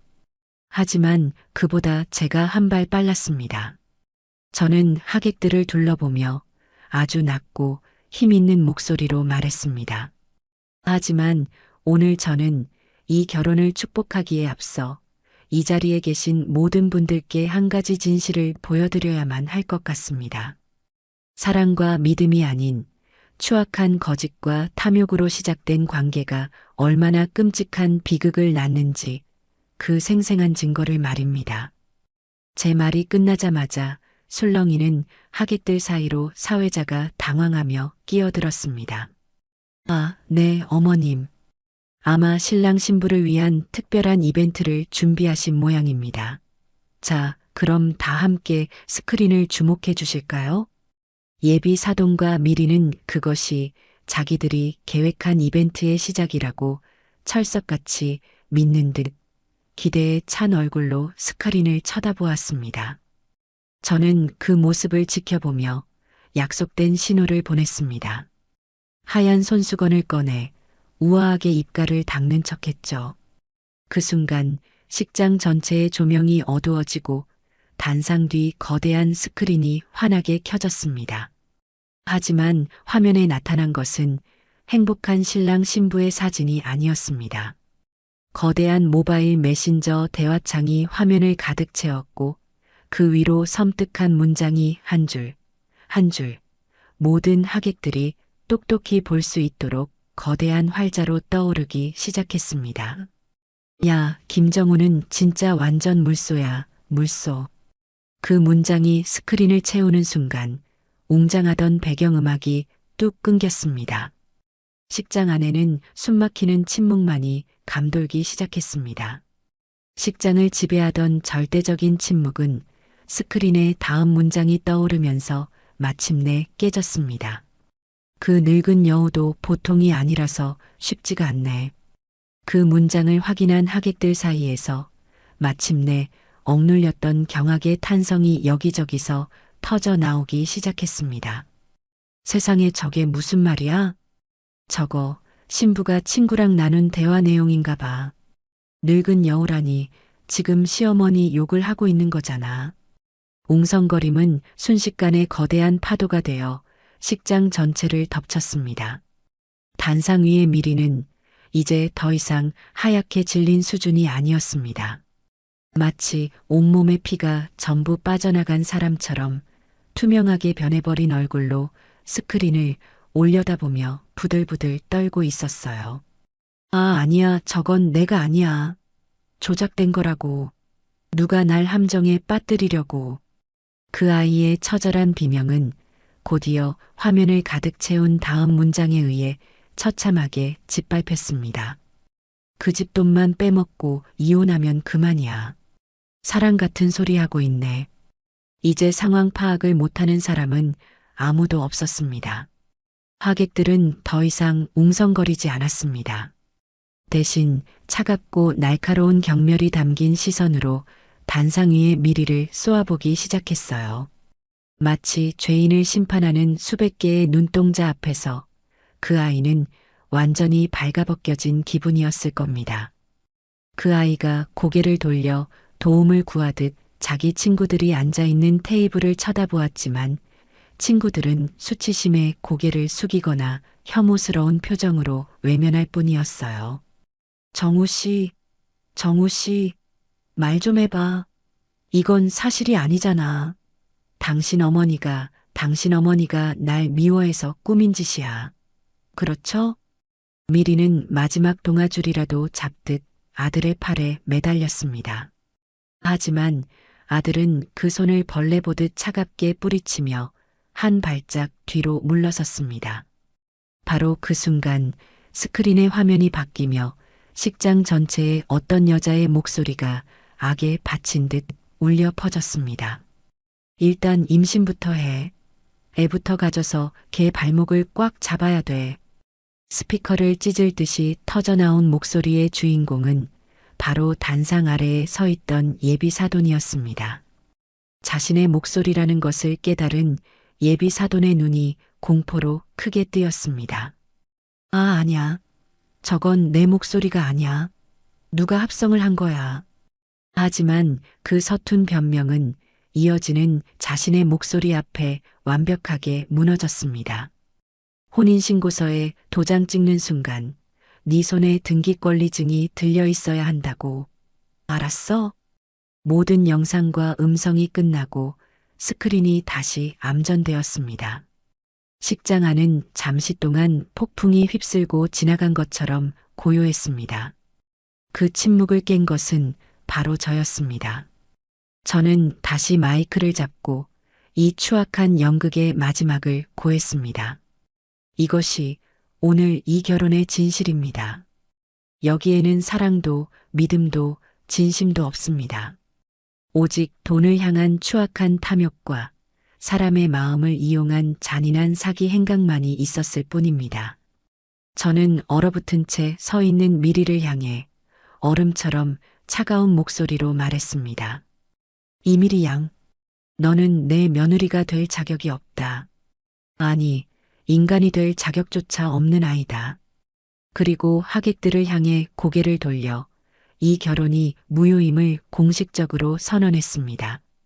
따라서 저 신명희는 지금 이 순간부로 이 결혼은 없었던 일임을 여러분 앞에서 선언합니다. 제 선언이 끝나자 제 옆에 서 있던 아들 정우가 마이크를 이어받았습니다. 아들은 증오와 경멸이 뒤섞인 눈으로 미리를 쏘아보며 준비해 두었던 마지막 한마디를 내뱉었습니다. 이미리 씨, 당신 참 대단한 연기자더군요. 하지만 이제 연극은 끝났습니다.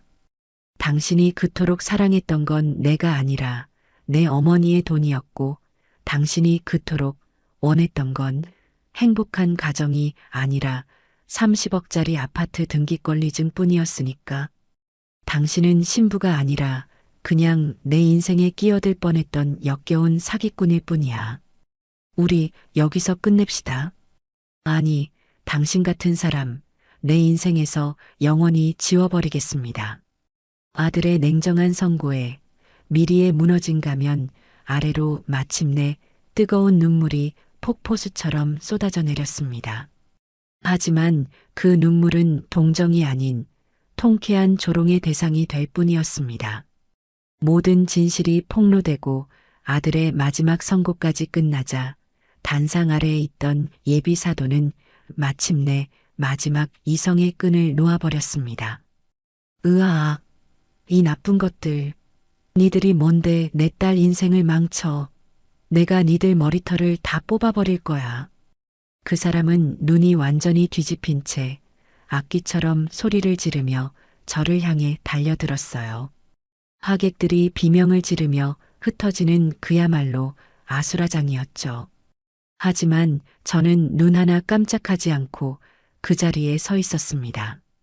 예비 사돈이 제 머리채를 잡아채기 위해 손을 뻗는 순간 하객들 사이에 섞여 있던 제 조카들과 경호원들이 뛰쳐나와 그 사람의 양팔을 순식간에 제압했어요. 이거 나? 이거 안 나? 이 더러운 사기꾼 집안의 개들아. 경호원들의 우람한 팔에 붙들린 예비 사도는 붙잡힌 맹수처럼 발버둥 치며 온갖 쌍소리와 저주를 퍼부었습니다.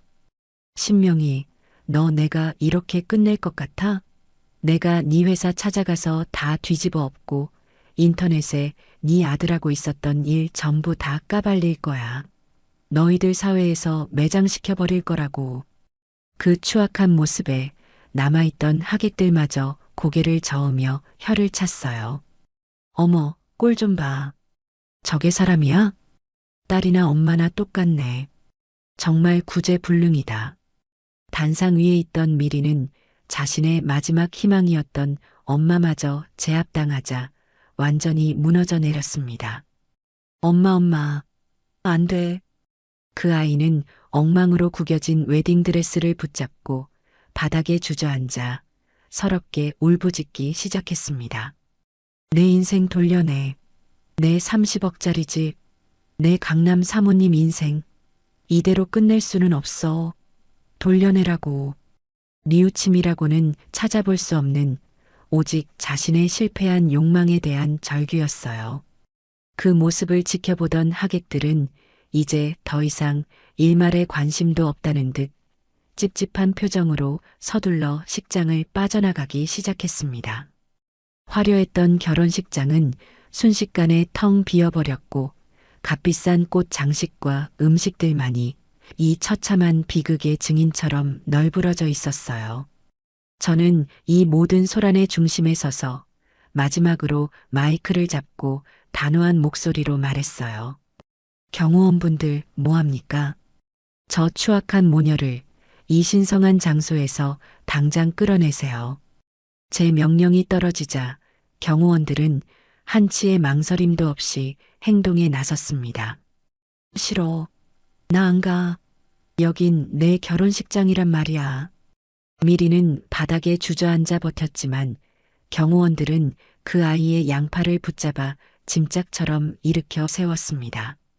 그 아이는 마지막으로 아들을 향해 애원하기 시작했어요. 정우 씨, 제발 나 좀 봐줘. 내가 다 잘못했어. 내가 정말 죽을 죄를 지었어. 한 번만 딱 한 번만 용서해주면 내가 앞으로 진짜 잘할게. 응? 우리 사랑했잖아. 하지만 아들은 그 애처로운 연기에 조금도 흔들리지 않고 얼음처럼 차가운 눈으로 외면했습니다. 결국 희망이 없다는 것을 깨달은 미리의 애원은 다시 저주로 바뀌었어요. 김정우, 이 배신자, 신명희, 이 악독한 노인네, 너희들 내가 평생 저주할 거야. 지옥에나 떨어져 버려. 두 모녀는 온갖 악담과 저주를 퍼부으며 자신들이 꿈꿨던 가장 빛나는 무대에서 가장 초라하고 비참한 모습으로 질질 끌려나갔습니다.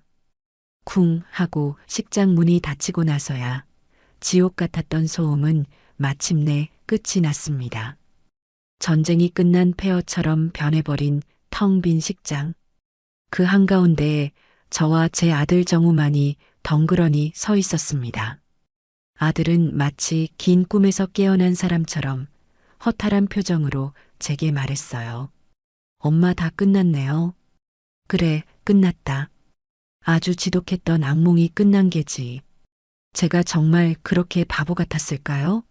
저런 여자한테 제 모든 걸 다 주려고 했다니. 아니다, 아들아. 너는 바보 같은 게 아니야. 단지 마음이 너무 착하고 순수했을 뿐이지. 그리고 그 착한 마음을 이용하려 했던 저들이 악마였을 뿐이고. 이제 다 잊어라. 그리고 다시 시작하는 거야. 저는 아들의 등을 두드리며 다독였어요. 비록 상처는 깊었지만 제 아들은 이 시련을 통해 분명 더 단단하고 현명한 사람으로 성장할 것이라 믿었습니다. 저는 엉망이 된 식장을 마지막으로 한번 둘러보고는 아들의 손을 잡고 당당하게 문을 향해 걸어 나갔어요. 새로운 시작을 위해서였습니다. 결혼식의 아수라장이 끝나고 며칠 뒤 저는 예상대로 법원에서 날아온 소장을 받게 되었습니다. 내용 증명 같은 소극적인 수준이 아니었어요. 아주 작정하고 달려들었더군요. 퇴근 후 서재에 앉아 소장을 꼼꼼히 읽어내려가는 제 옆으로 아들 정우가 걱정스러운 얼굴로 다가왔습니다. 엄마, 저것들이 또 무슨 짓을 한 거예요? 설마 또 찾아와서 행패라도 부린 건 아니죠? 찾아올 배짱은 없었나 보구나. 대신 법을 끌어들였어. 사실혼 파탄을 운운하며 우리에게 위자료를 청구했더구나. 아주 가관이야. 저는 헛웃음을 지으며 소장의 일부를 소리내어 읽었습니다. 피고 신명희와 김정우는 원고 이미리에게 결혼을 약속하고 30억 원 상당의 아파트를 증여하기로 하였으나 일방적으로 약속을 파기하고 불특정 다수가 모인 결혼식장에서 원고의 명예를 심각하게 훼손하여 정신적으로 막대한 고통을 안겨주었음. 이에 원고는 기가 막혀서 말이 안 나오네요.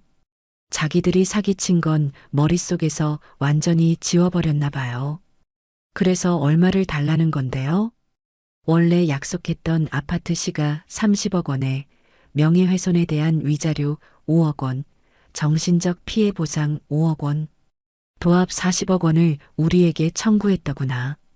금액을 들은 정우의 얼굴이 분노로 벌개졌습니다.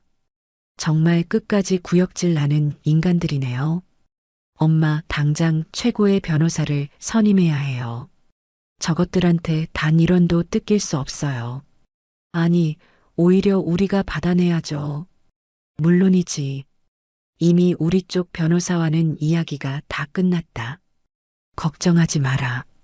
이것은 저들이 스스로 제 목에 감은 밧줄이 될 테니 자기들 무덤을 아주 깊게 파고 있는 게야. 다음 날 저는 정우와 함께 우리 그룹의 법무를 담당하는 로펌 사무실을 찾았습니다. 저와는 20년 지기이기도 한박 변호사는 이미 소장 내용을 검토하고 우리를 기다리고 있었어요. 회장님 오셨습니까? 정우 군도 왔군. 마음고생이 심했는지 얼굴이 많이 상했어. 박 변호사, 오랜만이네. 보다시피 아주 더러운 일에 엮이고 말았어. 소장은 읽어봤나? 네, 어젯밤에 꼼꼼히 검토했습니다. 한마디로 말해서 이쪽에서 작정하고 돈을 뜯어내려는 소송입니다. 아마 결혼식장에서의 공개적인 망신에 앙심을 품고 믿져야 본전이라는 심정으로 소송을 건 것 같습니다. 언론에 흘려서 회장님 이미지에 타격을 주려는 의도도 보이고요. 우리가 이길 확률은 얼마나 되지?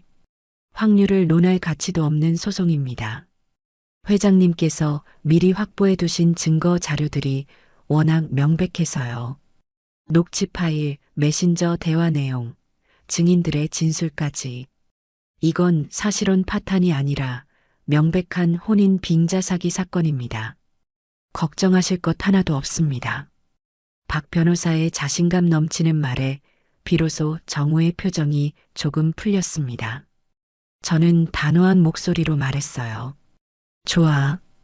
그럼 우리도 가만히 앉아서 당하고만 있을 수는 없지. 방어만 할 게 아니라 우리도 공격을 해야겠어. 저들이 법으로 나왔으니 우리도 법으로 저들을 철저하게 짓밟아줘야지. 네, 회장님. 그럴 줄 알고 저도 준비하고 있었습니다. 저쪽에서 위자료 청구 소송을 걸어왔으니 우리는 혼인 빙자 사기죄로 맞고소를 진행하겠습니다. 결혼을 미끼로 재산을 편취하려 한 명백한 기망 행위가 있었음을 입증하는 겁니다. 이건 민사가 아니라 형사사건으로 진행해서 저들에게 정과를 안겨주는 게 목표입니다. 그것만으로는 부족해. 저는 미리 준비해온 서류 뭉치를 테이블 위에 올려놓았습니다. 그동안 미리 모녀에게 들어간 모든 비용을 정리한 영수증과 카드 내역서였죠. 이건 그동안 저것들에게 들어간 돈의 내역이야. 예물, 예단, 웨딩드레스, 가전제품, 자동차 계약금, 심지어 그동안 내 카드로 긁고 다닌 식비와 쇼핑 내역까지 전부 다 한 푼도 빠짐없이. 총액이 얼마나 되는지 아나? 3억이 넘어. 서류를 훑어보던 박 변호사의 눈이 커졌습니다. 이걸 전부 돌려받으시겠다는 말씀이십니까? 물론이지. 부당이득 반환 청구 소송도 함께 진행하게. 결혼이 무효가 되었으니 결혼을 전제로 제공된 모든 금품을 반환할 의무가 있는 것 아닌가. 저들에게는 10원짜리 하나도 아까워. 저들이 얼마나 비싼 사기를 치려고 했는지 법정에서 숫자로 똑똑히 보여줘야지. 그리고 그 돈을 고스란히 토해낼 때 어떤 기분인지도 느끼게 해줘야 하고. 정우가 결심한 듯 말했습니다. 변호사님, 저도 법정의 증인으로 서겠습니다. 제가 얼마나 어리석었는지, 그리고 저 사람들이 제 마음을 어떻게 이용하고 기만했는지 제 입으로 전부 다 증언하겠습니다. 다시는 저 같은 피해자가 나오지 않도록요. 그래, 정우 군이 증인으로 나서준다면 우리에겐 더할 나위 없이 좋지. 좋아, 회장님. 그럼 이렇게 진행하겠습니다. 위자료 청구 소송에 대해서는 기각을 목표로 방어하고 동시에 혼인 빙자 사기죄로 형사고소, 부당이득 반환 청구 소송으로 민사소송을 함께 진행하는 겁니다. 아마 저쪽에서는 상상도 못했을 겁니다.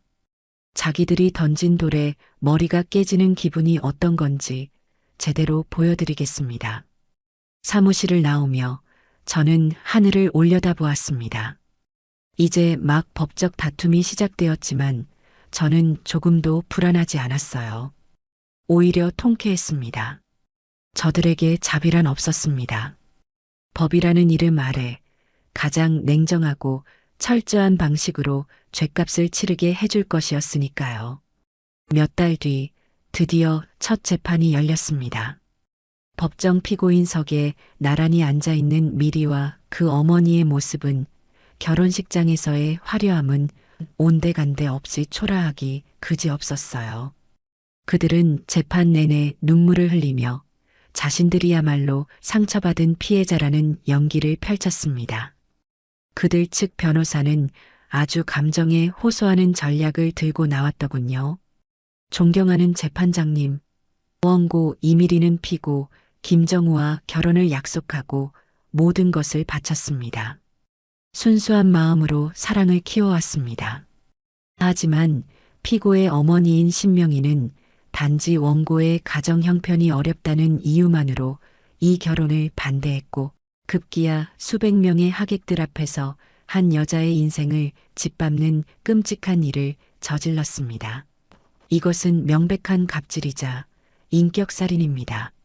힘없는 서민을 향한 재벌가의 무자비한 폭력입니다. 그들의 변호사가 열변을 토하는 동안 저는 아무 표정 없이 앞만 바라보았습니다. 곧이어 우리 측 박 변호사가 반대 신문을 위해 자리에서 일어났습니다. 그의 목소리는 차분했지만 모든 문장은 날카로운 칼날 같았어요. 원고 측은 지금 피고 신명희 회장님이 가난하다는 이유로 결혼을 반대했다고 주장하고 있습니다. 하지만 그 주장은 사실과 다릅니다. 여기 피고 신명희 회장님께서 원고에게 선물한 수억 원대의 예물과 혼수 비용 결제 내역서가 증거로 제출되어 있습니다. 가난이 이유였다면 과연 이런 막대한 비용을 지불했을까요? 재판장님?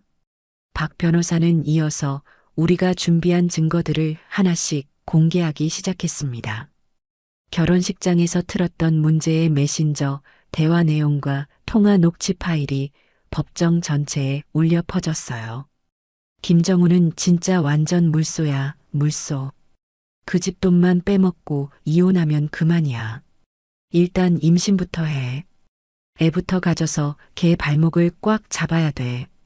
모든 증거가 공개되자 방청석에서는 술렁임이 터져나왔고 재판장 역시 미간을 찌푸리며 미리 모녀를 차갑게 쳐다보았습니다.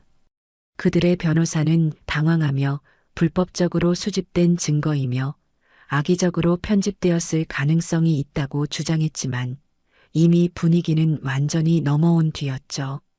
결정타는 증인으로 나선 아들 정우의 증언이었습니다.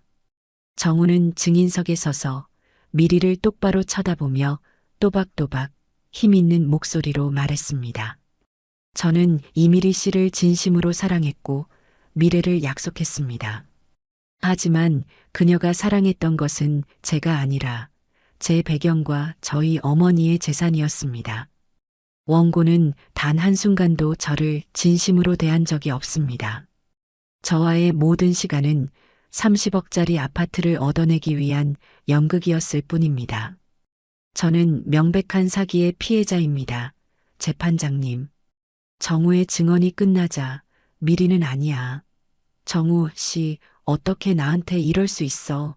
내가 얼마나 당신을 사랑했는데. 우리 좋았잖아. 라며 울부짖었지만 그 모습은 그저 발악으로밖에 보이지 않았습니다. 결과는 우리의 완벽한 승리였습니다. 재판장은 그들의 위자료 청구 소송을 전부 기각하고 소송 비용 역시 그들이 부담하라고 판결했습니다. 오히려 혼인 빙자 사기 혐의가 인정되어 우리에게 정신적 피해 보상으로 위자료를 지급하라는 판결까지 내려졌어요. 부당이득 반환 청구 소송 역시 우리의 승소로 그동안 우리에게 받아갔던 모든 금품을 토해내야 할 처지에 놓이게 되었죠. 판결이 내려지는 순간 미리는 법정 바닥에 주저앉아 오열했고 그 어머니는 이럴 수는 없어. 판사님, 이건 잘못된 판결입니다. 돈 받아 먹었지. 다음 패야. 라며 소리를 지르다가 법정 경위들에게 끌려나갔습니다. 그들의 비참한 뒷모습을 보며 저는 마음속으로 생각했습니다. 이것이 바로 너희들이 자초한 인과응보다. 이 희대의 결혼식 사기 사건은 언론과 온라인 커뮤니티를 통해 순식간에 퍼져나갔습니다. 통쾌한 시어머니의 사이다 복수극이라는 제목으로 결혼식장에서 상영되었던 영상과 재판 결과가 공유되었죠. 사람들의 반응은 폭발적이었습니다.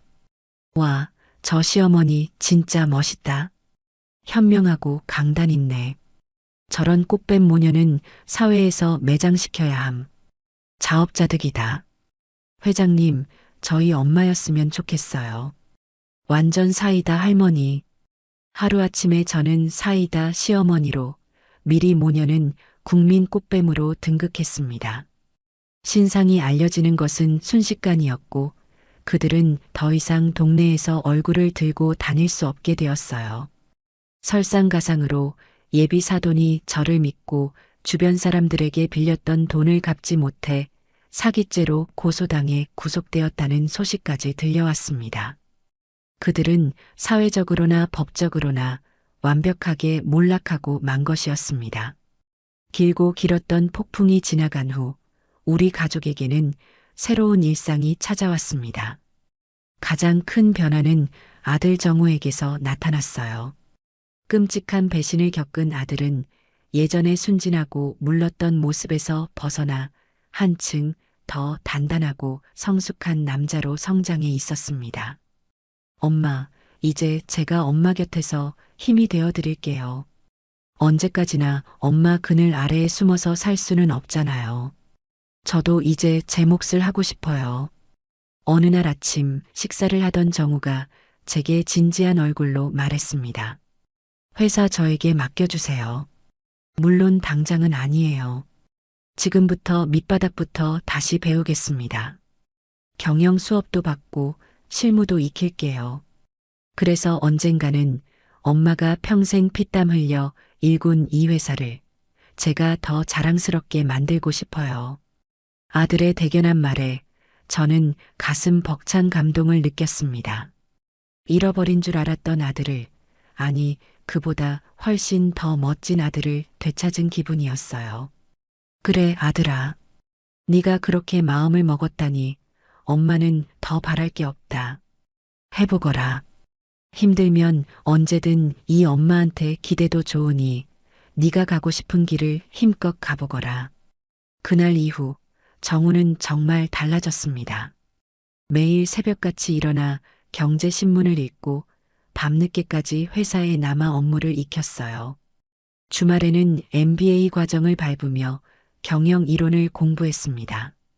힘든 내색 한 번 하지 않고 묵묵히 자신의 길을 걸어가는 아들의 모습을 보며 저는 더할 나위 없이 든든하고 행복했습니다.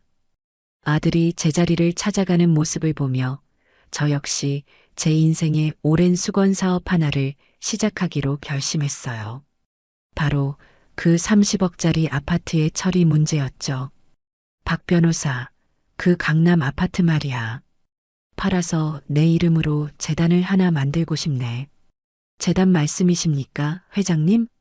그래. 처음부터 그 집은 더러운 탐욕으로 얼룩진 물건이었어. 그런 곳에서 내 아들이 새로운 시작을 하게 하고 싶지는 않아. 그 돈을 차라리 더 의미 있는 곳에 쓰고 싶네. 정말 좋은 생각이십니다. 어떤 재단을 생각하고 계십니까? 가정 형편은 어렵지만 정직하고 성실하게 자기 꿈을 향해 나아가는 청년들을 지원하고 싶어. 과거의 나처럼 그리고 어쩌면 그 아이처럼 될 수도 있었던 수많은 젊은이들에게 희망을 주고 싶네. 저는 변호사와 상의하여 신명의 장학재단을 설립했어요. 그리고 아파트를 판 30억 원 전액을 재단에 기부했어요. 재단 설립 기념식에서 저는 이런 말을 남겼습니다.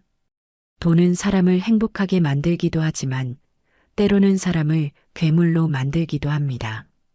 저는 이 돈이 누군가의 건전한 꿈을 죽이는 탐욕의 씨앗이 아니라 희망의 씨앗을 싹 틔우는 귀한 걸음으로 쓰이기를 바랍니다. 모든 것이 제자리를 찾아가던 어느 날 저는 정우에게 제안했어요. 아들아, 우리 여행이나 다녀올까? 엄마랑 너 단둘이서 말이야. 그동안 우리 둘 다 마음고생이 너무 심했잖아. 여행이요? 좋아요, 엄마. 어디든요. 엄마랑 함께라면 어디든 좋아요.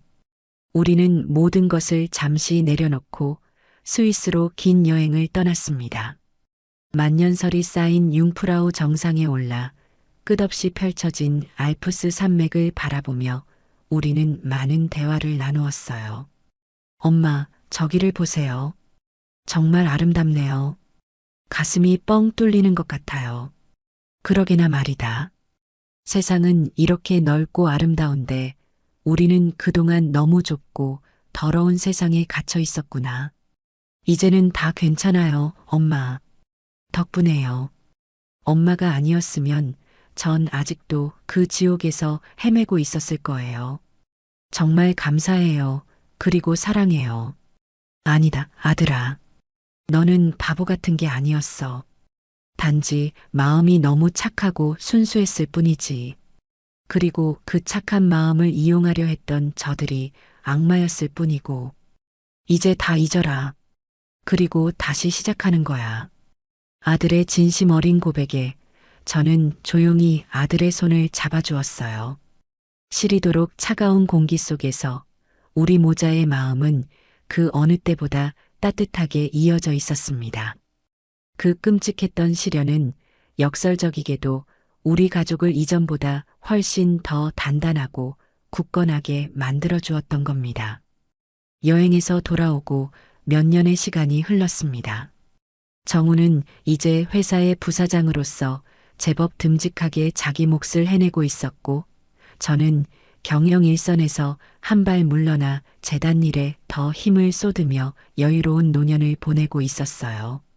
그러던 어느 날 퇴근하고 돌아온 아들이 제 앞에 수줍은 얼굴로 한 여자를 소개했습니다. 수진아, 인사드려. 우리 엄마셔. 제 앞에는 단아하고 선한 인상을 가진 젊은 아가씨가 서 있었습니다. 화려하게 치장하지는 않았지만 맑고 총명한 눈빛이 무척이나 인상적인 아이였어요. 이름은 박수진이라고 했습니다. 회사에서 함께 프로젝트를 진행하며 인연을 맺게 되었다고 하더군요. 수진이는 제 앞에서 두 손을 공손히 모으고 깊이 고개를 숙였어요. 처음 뵙겠습니다, 회장님. 박수진이라고 합니다. 정우 씨에게서 어머님 말씀을 많이 들어서 꼭 한번 뵙고 싶었습니다. 제가 가진 것은 많지 않지만 정우 씨의 따뜻한 마음 하나만을 보고 사랑하게 되었습니다. 부디 허락해 주십시오. 그 꾸밈 없고 진심이 담긴 목소리를 듣는 순간 저는 이 아이가 제 진짜 며느리가 될 사람이라는 것을 직감할 수 있었어요. 고개 들어요. 정우의 그 마음을 알아봐주는 사람이라니 내가 더 고맙구먼. 어서 들어와요. 저녁 식사 같이 해야지. 우리는 함께 저녁 식사를 했습니다. 수진이는 과거의 그 아이처럼 저를 과하게 챙기거나 아첨하지 않았습니다. 대신 제 이야기에 조용히 귀를 기울여 주었고 정우와는 서로를 존중하는 따뜻한 눈빛을 주고받았어요. 그 모습이 어찌나 예쁘고 사랑스러운지 보는 내내 제 입가에 미소가 떠나지 않았습니다. 식사를 마치고 저는 두 사람에게 조용히 말했습니다. 두 사람 결혼하거라. 내 허락하마. 엄마, 정말이세요? 정우의 얼굴에 기쁨이 가득 피어났습니다. 수진이는 감격한 듯 눈시울을 붉혔어요. 감사합니다. 회장님 아니, 어머님. 정말 감사합니다. 저희 정말 행복하게 잘 살겠습니다. 대신 한 가지 조건이 있다. 나는 너희에게 30억짜리 집 같은 건 사주지 않을 생각이다. 제 말에 두 사람은 놀란 기색 없이 오히려 편안한 얼굴로 고개를 끄덕였어요. 네, 어머님. 저희도 그런 건 바라지 않아요. 저희 힘으로 시작하고 싶어요. 맞아요, 엄마. 저희가 모아둔 돈이랑 대출 조금 받아서 작은 전셋집부터 시작할 거예요. 그게 저희의 행복이에요. 두 사람의 대견한 모습에 저는 미소를 지으며 말했어요.